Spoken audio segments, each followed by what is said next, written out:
Amigos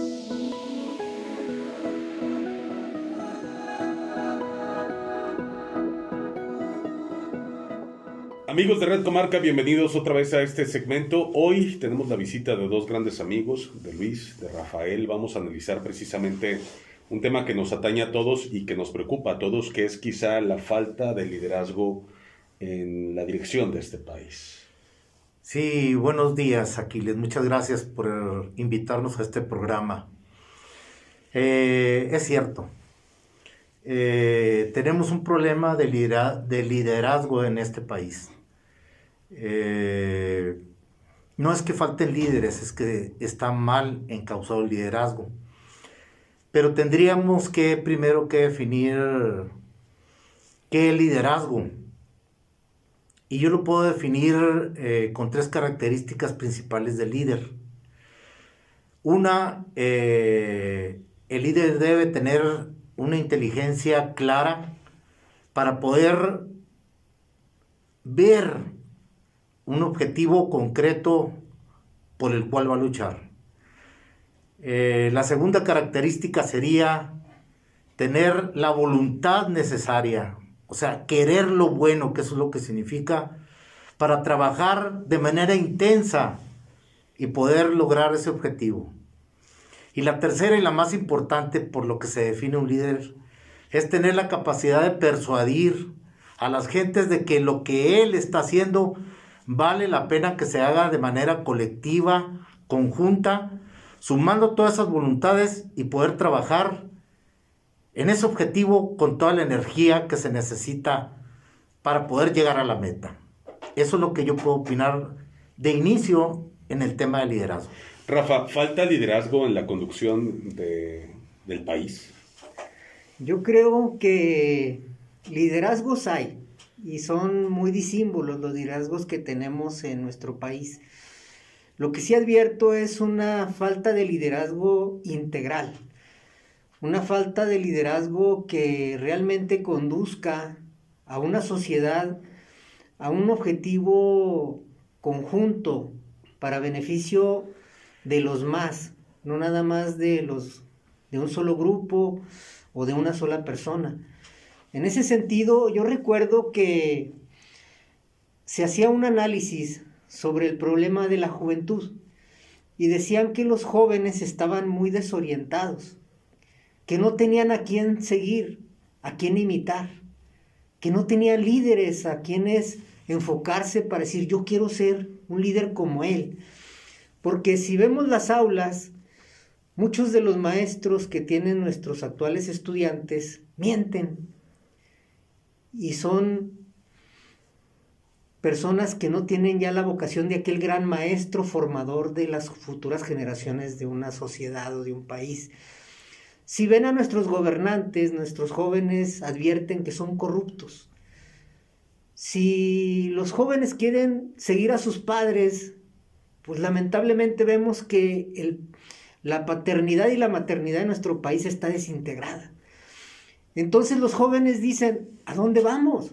¿A quién seguir? ¿A quién imitar? ¿Quién es nuestro líder? Y en ocasiones, pues, se les habla de Dios. Y les dicen, no, es que imita a Dios, que es el hombre más santo, más noble y más grande que puede haber en la humanidad. Sé grande, sé bueno, sé noble, sé íntegro, sé honrado. Sí, porque ser como Dios pues, es complicado, ¿no? Claro, no, es una analogía. Decir, es que es el único líder noble, grande, santo que tenemos, que realmente, ¿qué le dices?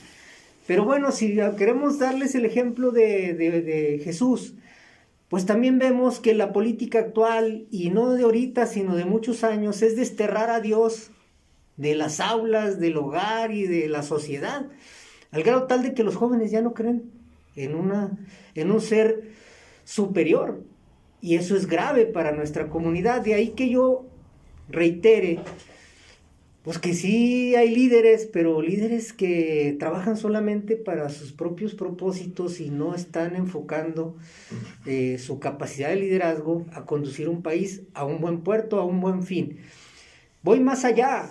Un filósofo me decía que no hay que ser un adivinador para saber qué es lo que va a pasar con este país en los próximos años.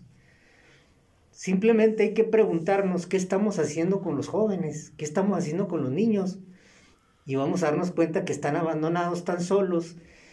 Con esta pandemia pues están totalmente desconcertados y están agobiados. Pues ese es el futuro de nuestro país. Entonces, ¿cuál futuro tenemos si nuestros niños, nuestros jóvenes están en una crisis tremenda? También recuerdo, Aquiles, que en el tema de liderazgo se decía que podíamos identificar el perfil de los líderes, y de los estudios que se hacen antropológicos, sociológicos, y de la capacidad intelectual de una persona que destacó como líder en la humanidad. De todo ese análisis solamente se encontraron 3 cosas en común. La primera es que esas personas, jóvenes, niños, jóvenes, adultos, después que se convirtieron en líderes, habían vivido muchos cambios en su forma de ser y de vivir. Es decir, sus padres los habían cambiado a muchas escuelas, a otras ciudades, a otros estados o a otros países. Y eso aprendieron para adaptarse a las circunstancias nuevas que tenían que hacer, y eso desarrolla una actividad mental y social de capacidad de desenvolverte mejor. La otra característica que encontraron común en los grandes líderes es que hubo alguien que les dijo: tú puedes, sí eres capaz de lograrlo. Pero lo más importante, dicen los autores de ese libro que se llama El perfil de los líderes, es que esas personas se lo creyeron y lo hicieron.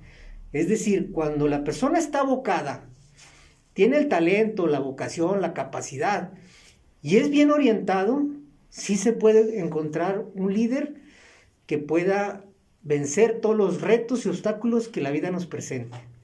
¿Cómo superar, Luis, esa carencia de liderazgo hoy? ¿Será que faltan líderes o que también faltan personas que sigan a esos líderes? Es decir, ya en una comunidad en la que tantas personas quieren destacar entre todas las demás por temas económicos o por temas profesionales, ¿cómo encontrar a ese líder en medio de una playa de personas que quieren liderar su propio corriente de pensamiento y además tener seguidores? Porque ahora es bien importante, todos quieren ser el que lidera y nadie se quiere sumar a un objetivo común. ¿Cómo visualizas tú esa situación? Sí, los líderes ahí están. Todos los pueblos tienen liderazgo. Pero hay calidad de liderazgos. En México tenemos obviamente líderes que están conduciendo esta sociedad. Pero no es suficiente ser líder, sino tenemos que ser líderes y líderes de calidad. Y la única forma de tener líderes de calidad es a través de la formación y de la educación previa en una generación que nos anticipa. O sea, como bien dice Rafa, necesitamos voltear hacia los niños, hacia los jóvenes, porque serán el futuro de este país. Y si nosotros como adultos no respondemos ante la misión histórica y el deber histórico que tenemos de formar esos jóvenes y esos niños, pues el futuro de nuestro país está comprometido. Hay países que se han desarrollado muy fuerte y que son superiores a otros, hay que reconocerlos. Por eso hay países de primer mundo, de segundo mundo y de tercer mundo. ¿Cuál es la diferencia entre un país de primer mundo y uno de tercer mundo? Son sus liderazgos. El líder de primer mundo probablemente tiene las mismas características que el líder de tercer mundo, pero la formación y la educación lo hace pensar en un nivel superior que le permite imaginar cosas grandes para su país e incluso para él mismo. Los países son el resultado de las mentes de esos líderes que a través de la grandeza personal ejercen ese liderazgo y llevan al país al nivel que lo tiene posicionado en la historia. Si habláramos algo de historia, pudiéramos decir que a través de la historia ha habido grandes líderes. Los imperios que se hicieron presentes en la historia de la humanidad no fueron más que el resultado del pensamiento y de la acción de esos hombres de los cuales estamos hablando. Si en algún momento Grecia fue grande y tuvo su época de oro, es porque fue generadora de esos grandes líderes que le dieron a Grecia el lugar histórico de primera, de la cual goza y que todavía seguimos influenciados de ese pensamiento. Volvemos al tema de educación y de formación. La única esperanza es precisamente eso, la educación y la formación. No aseguramos un buen futuro para México si no nos enfocamos a formar las próximas generaciones. Y cuando hablo de formar bajo principios y valores que puedan reflejarse en una mejor sociedad. Porque también se puede deformar a la gente. Y se puede crear un liderazgo deformado, que incluso puede llevar a la perversidad. Y que esa perversidad lo lleve a poder ejercer una manipulación en un beneficio personal, en intereses verdaderamente personales o grupales de gente que se asocia o se hace cómplices para poder alcanzar objetivos de los cuales van a gozar. Ese es el mal que tenemos con muchos de nuestros gobiernos, no puedo decir de este gobierno actualmente. Tenemos un pasado histórico sumamente negro, como también ha habido destellos de riqueza en los gobiernos anteriores. México somos un país demasiado joven. Tenemos apenas 500 años como raza, en una fusión que se da entre España y América. México apenas está trabajándose a sí mismo para consolidarse y conformarse como un país.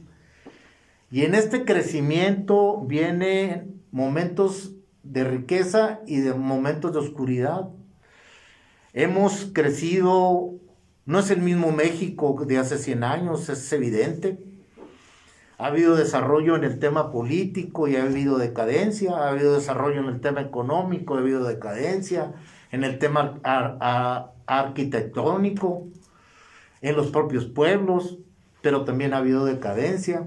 Y desgraciadamente, por pensamientos ajenos a la propia idiosincrasia del mexicano, a veces decaemos, nos vamos en reversa y perdemos el rumbo. Pero creo que México puede tener un destino glorioso, pero depende del trabajo de los adultos o de los viejos, podemos decirlo así, en una combinación de consejos y de dirección con los jóvenes que pueden ser los grandes operadores para crear un gran futuro para este país, del cual todos nosotros podemos sentirnos orgullosos. Muchísimas gracias, Luis. Muchas gracias, Rafa, por este segmentito. Vamos a ver cómo nos queda para ver si lo podemos ir mejorando. Muchas gracias. Okay. Gracias a todos. Gracias, Aquiles. Gracias.